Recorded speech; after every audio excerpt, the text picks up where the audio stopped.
Македонскиот народ и јазик се црвените идентитетски линии за кои никогаш не сме преговарале со Бугарија. Ова го кажа шефот на дипломатијата пред пратениците од Комисијата за надворешни работи во Законодавниот дом. Преговорите со Бугарија продолжуваат и во иднина, а Османи побара власта и опозицијата да не ја обзема апатија и песимизам.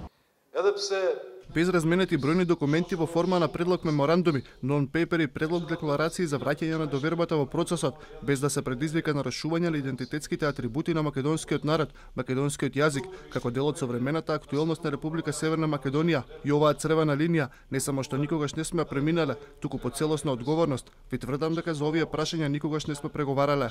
За Османи 2020 е најуспешна година за стратешките цели на земјата и покрај ветото од Бугарија, а Милошовски денеска го подсети на 2018 година, кога владата тврдеше дека Македонија има датум за преговори со ЕУ. Истиот министер денес пред нас кажува дека датум нема. Нема ниту заклучоци, за жал, ниту преговарачка рамка, уште помалку датум за почеток на првата меѓувладина конференција.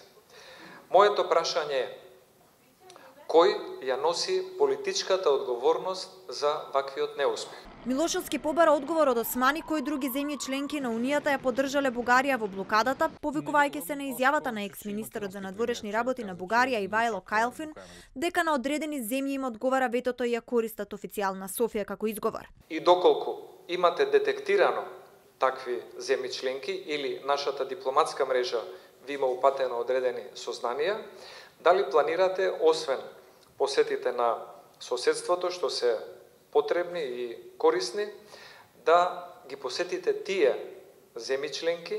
Или сум имал физички средби, или сум имал телефонски разговор со сите министри за надворешни работи на Европската Унија.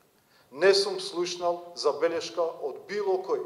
Следните шанси за компромис меѓу Скопје и Софија и одржување на прва меѓувладина конференција со ЕУ се за време на португалското председавање со Унијата која ќе започне од 1 јануари.